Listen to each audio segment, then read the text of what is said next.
Hello everyone. आज की class में मैं आप लोगों को क्लास 10th का आर डी शर्मा का जो आपका चैप्टर नंबर 8 है ना, सर्कल्स, जो एनसीईआरटी में आपके पास चैप्टर नंबर 10 है, ठीक है। तो आर डी शर्मा से मैं आज आपको ये करवाने वाली हूँ, इसकी एक्सरसाइज 8.1 कराने वाली हूँ। तो चलिए शुरू करते हैं। आर डी शर्मा से हमने और भी चैप्टर्स कर रखे हैं, चैनल पे अपलोड है, आप वहाँ से कर सकते हैं, प्लेलिस्ट सबकी बनी हुई है। देखो, क्वेश्चन नंबर 1 है फिल इन द ब्लैंक्स। सबसे पहली बात तो चैप्टर का कंसेप्ट आपका क्लियर होना चाहिए। तो जो चैप्टर की थ्योरम्स वगैरह सब चीज़ आपको चैनल पे मिल जाएंगी, आप वहाँ से कर सकते हैं। साथ के साथ इस चैप्टर की हमने केस स्टडी भी कर रखी है, वो भी आप देख सकते हैं। कहीं भी दिक्कत लगे तो पूछ लीजिएगा कमेंट करके।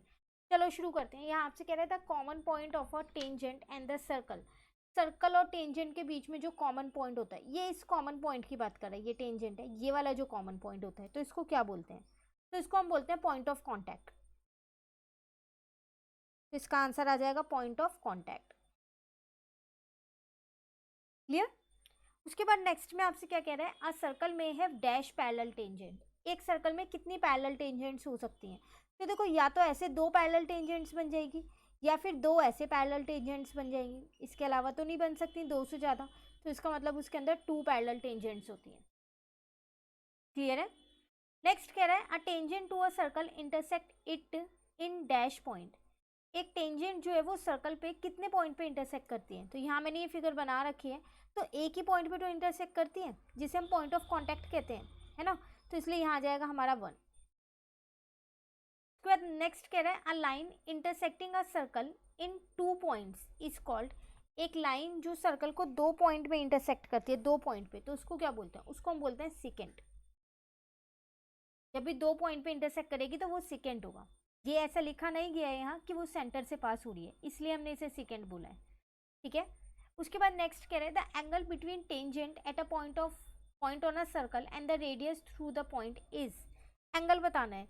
देखो, मान लो मैंने इसी सर्कल में यहाँ ये वाली रेडियस यहाँ पर बना ली, तो इनके बीच का जो ये एंगल है, ये थ्योरम 10.1 हमको यहाँ पर कहती है, जो एनसीईआरटी में आपके पास थ्योरम है, कि जब भी रेडियस टेंजेंट पे जाती है तो वो उस पर क्या होती है, परपेंडिकुलर, मतलब 90 डिग्री का एंगल वहाँ वो बनाती है।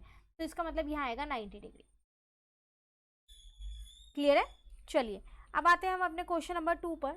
इसमें आपसे क्या कह रहे हैं यहाँ पर, how many tangents can a circle have. एक सर्कल में आप कितनी टेंजेंट्स बना सकते हो? कितनी भी बना सकते हो। तो इसका मतलब आप यहाँ लिख सकते हो कि इनफाइनाइटली मैनी। तो इनफाइनाइटली मैनी टेंजेंट्स आप इसमें ड्रॉ कर सकते हो। क्लियर है? उसके बाद नेक्स्ट क्वेश्चन में आपसे यहाँ पर क्या कह रहा है, क्वेश्चन नंबर 3 में, O is the center of a circle of radius 8 centimeter. The tangent and the point A on a circle cuts a line through O at B such that AB is equals to 15 centimeter. Find OB. सबसे पहली बात तो आपको इसकी figure draw करनी पड़ेगी। कह रहा है आपके पास एक सर्कल है यहाँ, तो मैं फ्री हैंड से बना लूँ, लेकिन आप प्रॉपरली इस सर्कल को बनाइएगा कंपास की हेल्प से, ठीक है। मैंने इसको यहाँ पर वो सेंटर ले लिया, तो इसका नाम मेरे को O दे रखा है। अब वो कह रहे हैं the tangent at a point A on a circle. तो मैंने यहाँ पर सबसे पहली बात अपनी रेडियस ड्रॉ की, ठीक है। ये रेडियस मुझे 8 सेंटीमीटर दे रखी है, और यहाँ से मैंने ये टेंजेंट ड्रॉ कर ली, और इसको नाम भी दे दिया मैंने ए। क्लियर? कह रहे हैं circle cuts a line through O at B. Tangent जो वो कट हो रही है, किस पे कट हो रही है? इसे बी पे कट हो रही है, ये पॉइंट बी नाम दे दिया इसको। अब ए बी आपको दे रखा है, ये 15 सेंटीमीटर दे रखा है, आपको ओ बी फाइंड करना है। तो जैसा कि अभी मैंने आपको पीछे एक फिल इन द ब्लैंक्स में बताया कि रेडियस और टेंजेंट के बीच में 90 डिग्री का एंगल बनता है, ये थ्योरम 10.1 है। तो इसका मतलब जो मेरा ए ओ बी है ट्राइंगल, वो एक राइट एंगल ट्राइंगल है ना। तो triangle A O B is a right angle triangle. और जब ये राइट एंगल ट्राइंगल है, तो इसमें मैं पाइथागोरस थ्योरम लगा सकती हूँ। तो इसका मतलब ओ बी का स्क्वायर इज इक्वल्स टू में ओ ए का स्क्वायर प्लस में कितना आ जाएगा, ए बी का स्क्वायर, क्योंकि ओ बी मेरी हाइपोटेन्यूज है, ठीक है। ओ ए मुझे 8 दे रखा है, ए बी मुझे 15 दे रखा है। तो अगर आप 8 का स्क्वायर करते हैं तो आपका 64 आ जाएगा। स्क्वायर्स आपको अच्छे से याद होने चाहिए। और अगर आप 15 का स्क्वायर करते हैं तो आपके पास 2 to 5 आ जाएगा। ओ बी का स्क्वायर ऐसे ही लिखा है। Again O B square is equals to, अब अगर आप इन दोनों को प्लस करते हैं तो 289 आ जाएगा, जो कि 17 का स्क्वायर होता है। तो ओ बी आपका निकल के आ गया यहाँ से 17 सेंटीमीटर। क्लियर है? चलिए, अब आते हैं क्वेश्चन नंबर 4 पे।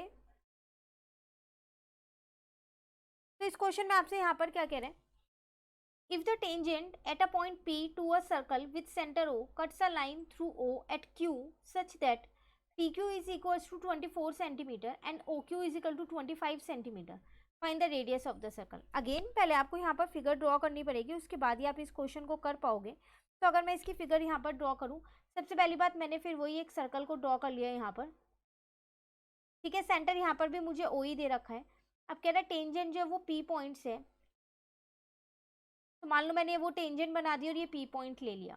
ठीक है, अब यहाँ पर मुझसे क्या कह रहा है, फिर दोबारा ये इसको कट कर रहा है, टेंजेंट को किस पॉइंट पे कट कर रहा है, इस बार Q पॉइंट पे कट कर रहा है.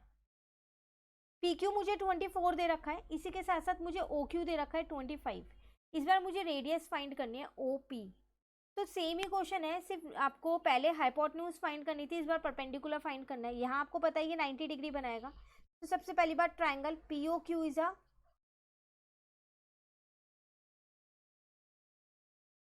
Right angle triangle. आप पीछे वाले क्वेश्चन में भी लिख देना अकॉर्डिंग टू थ्योरम 10.1, क्योंकि वो इसमें यहाँ पर फॉलो हो रही है. ठीक है, अब आपको पता है कि जो OQ का स्क्वायर है वो बराबर हो जाएगा OP के स्क्वायर के प्लस PQ के स्क्वायर के. OQ का स्क्वायर 25 है तो 25 का स्क्वायर हो जाएगा यहाँ पर. OP मुझे नहीं दे रखा, ये फाइंड ही करना है मुझे. PQ मुझे 24 दे रखा है तो ये 24 का स्क्वायर हो जाएगा. क्लियर है. अब 25 का स्क्वायर अगर आप देखो तो वो आपके पास होता है 625, तो आपने यहाँ लिख दिया इजिकल टू OP का स्क्वायर ऐसी है प्लस 24 का स्क्वायर करना है, तो वो आपके पास होता है यहाँ पर 576. अब 625 में से आप क्या करो, 576 को माइनस कर दो, यहाँ पर आ जाएगा आपका OP स्क्वायर. क्लियर. जब आप माइनस करोगे तो आपके पास 49 बचेगा और यहाँ पर आ जाएगा OP स्क्वायर. 49 7 का स्क्वायर होता है, तो OP मेरा कितना आ गया 7 सेंटीमीटर. इसका मतलब मुझसे यहाँ रेडियस पूछी गई थी, तो हम यहाँ लिख सकते हैं radius of the circle is equals to 7 centimetre. Clear. तो ये थी आपके पास एक्सरसाइज 8.1. टोटल 4 ही क्वेश्चंस थे, वो कंप्लीट हो गई है. नेक्स्ट क्लास में हम इसकी आगे की एक्सरसाइज करेंगे. कहीं पर भी दिक्कत लगे तो आप कमेंट करके ज़रूर पूछ लीजिएगा. अगर आपको वीडियो अच्छी लगे तो आप इसे लाइक ज़रूर कीजिएगा, अपने फ्रेंड्स के साथ भी शेयर कीजिएगा वीडियो. और अगर अभी तक आपने चैनल को नहीं सब्सक्राइब कर रखा है तो चैनल भी सब्सक्राइब कर लीजिएगा. Thank you.